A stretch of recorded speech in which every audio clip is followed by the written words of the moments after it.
Hai teman-teman, kembali lagi di channel YouTube saya. Dan di video kali ini, saya akan membahas isi dari bab 4 dan bab 5. Untuk materi bab 4, yaitu tentang elektronik kesehatan atau e-health. Di sini saya akan membahas mengenai implementasi layanan e-health di puskesmas. Dan pada materi bab 5 yaitu tentang sistem informasi kesehatan masyarakat. Dan di sini saya akan membahas mengenai analisis aktivitas e-health dalam meningkatkan koordinasi pelayanan kesehatan masyarakat. Dan di sini saya menggunakan dua buah jurnal. Untuk jurnal yang pertama, saya menggunakan jurnal dari Ilmu Kesehatan dari Suhada Ramadhanu, Anissa Alwini, David Brado Pratama Tarigan, dan Muhammad Nabil Faiz, serta Sri Hijijah Purba pada tahun 2024. Dan untuk jurnal yang kedua, saya menggunakan jurnal dari Jurnal Kesehatan Masyarakat dari Dinda Nur Maulidiyah dan Awaliyah Dahlani pada tahun 2024. Langsung saja kita masuk ke penjelasan materinya.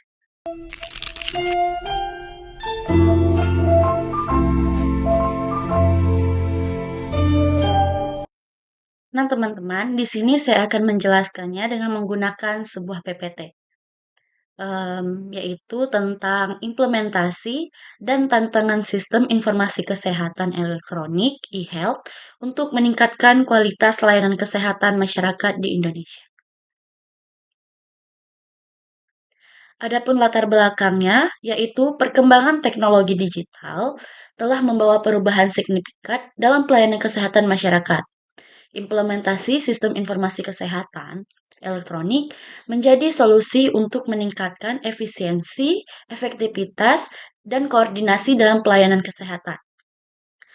Sebagai contoh, e-health telah diterapkan di Puskesmas Kota Surabaya sebagai bagian dari inovasi e-government untuk mengatasi kendala operasional seperti antrian panjang, pendaftaran pasien, dan akses data rekam medis. Teknologi ini juga memberikan peluang integrasi data yang memudahkan pengambilan keputusan cepat oleh tenaga medis. Selain itu, keterlibatan pasien dalam pengelolaan data kesehatan pribadi menjadi fokus utama untuk memperkuat koordinasi antara pasien dan tenaga kesehatan. Adapun tujuan implementasinya, yaitu implementasi e-health adalah menciptakan sistem pelayanan kesehatan yang terintegrasi, efisiensi, responsif terhadap kebutuhan masyarakat. Sistem ini dirancang untuk mendukung pengambilan keputusan berbasis data dan mengurangi hambatan operasional dalam pelayanan kesehatan, serta memberikan akses layanan kesehatan yang lebih inklusif dan efektif. Dengan adanya e-health juga bertujuan untuk meningkatkan transparansi layanan kesehatan, terutama dalam pengelolaan data pasien dan sistem rujukan. Dengan mengadopsi teknologi ini, pemerintah berharap dapat meningkatkan kualitas hidup masyarakat serta keseluruhan melalui layanan kesehatan yang mudah dijangkau dan cepat. Adapun manfaat implementasinya yaitu e-health memberikan banyak manfaat di bidang teknologi informasi dari berbagai layanan kesehatan yang memudahkan akses dan pertukaran data pasien secara real time. Selain itu, pemantauan pasien secara langsung membantu mencegah komplikasi dengan memungkinkan respon cepat terhadap kondisi pasien. Nah, di Surabaya, implementasi e-health terbukti mengurangi waktu tunggu pasien, mempermudah proses pendaftaran secara online, dan meningkatkan kualitas layanan kesehatan secara keseluruhan. Fitur seperti telemedicine juga memungkinkan pasien untuk mendapatkan konsultasi tanpa harus datang ke fasilitas kesehatan. Jadi dengan mudah kita bisa berkonsultasi dimanapun kita berada. Hal ini tidak hanya meningkatkan efisiensi waktu, tetapi juga memberikan solusi bagi masyarakat di wilayah terpencil untuk mendapatkan akses kesehatan.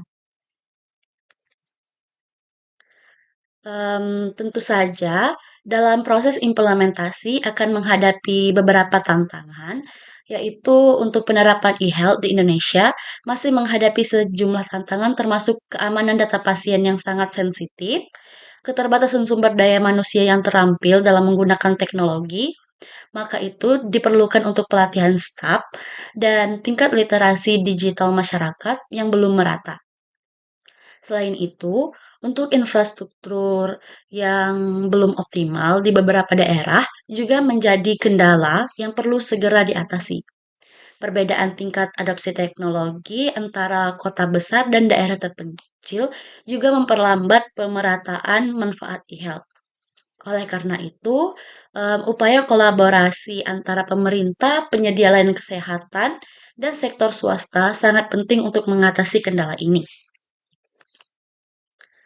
Ada juga beberapa masalah yang dihadapi dalam implementasi. Masalah utama yaitu meliputi resistensi terhadap adopsi teknologi baru, kurangnya pelatihan bagi tenaga kesehatan, serta kesenjangan akses layanan di wilayah terpencil. Masalah ini adalah kerentanan terhadap ancaman keamanan cyber yang dapat mengganggu integritas data kesehatan. Ada beberapa masyarakat, terutama yang belum terbiasa dengan teknologi, juga menghadapi kesulitan dalam memahami cara menggunakan platform e-health. Di sisi lain, kurangnya evaluasi dan pemeliharaan sistem secara berkala dapat menyebabkan gangguan pada layanan yang seharusnya berjalan secara lancar, em, tetapi terhambat karena kurangnya evaluasi dan pemeliharaan.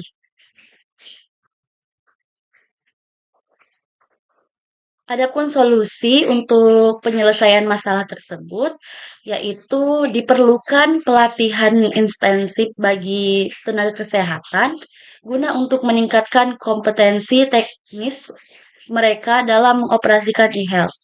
Tentu saja kita akan melakukan pelatihan secara em, berkala. Pemerintah juga perlu mengembangkan langkah-langkah pengamanan data yang lebih ketat untuk melindungi privasi pasien. Edukasi masyarakat mengenai penggunaan layanan digital juga menjadi kunci penting untuk mendorong adopsi teknologi ini secara lebih luas. Selain itu, pengembangan infrastruktur teknologi di wilayah terpencil harus menjadi prioritas untuk mendukung pemerataan pelayanan.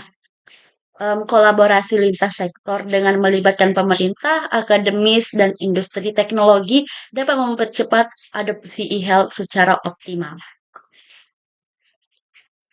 Adapun hasil dan pembahasannya, em, dari hasil penelitian ini menunjukkan bahwa e-health mampu meningkatkan koordinasi pelayanan kesehatan melalui integrasi informasi antar layanan. Di Surabaya, sistem ini telah sukses mengurangi antrian fisik, mempercepat pelayanan, dan memberikan transparansi dalam pengolahan data pasien. Selain itu, untuk keterlibatan pasien dalam pengolahan data kesehatan, mereka sendiri memperkuat kolaborasi dengan tenaga medis. Namun, tingkat keberhasilan implementasi juga bergantung pada keberlanjutan pelatihan untuk tenaga kesehatan dan masyarakat. Dengan dukungan yang tepat, e-health berpotensi menjadi pilar utama dalam reformasi layanan kesehatan masyarakat di Indonesia.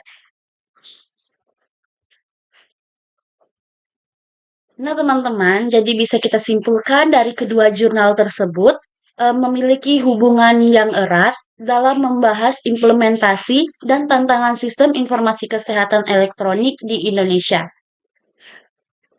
Keduanya menyoroti manfaat e-health seperti integrasi data, pengurangan waktu tunggu, dan peningkatan akses layanan kesehatan melalui teknologi seperti Medishine. Namun, mereka juga mengidentifikasi tantangan termasuk keterbatasan infrastruktur, literasi digital yang rendah, serta keamanan data.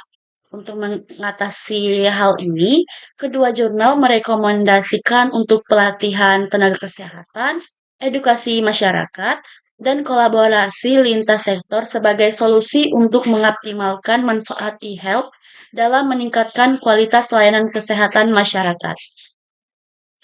Itulah penjelasan materi dari bab 4 dan bab 5. Semoga bisa bermanfaat bagi kita semua. Terima kasih, sampai jumpa di video berikutnya.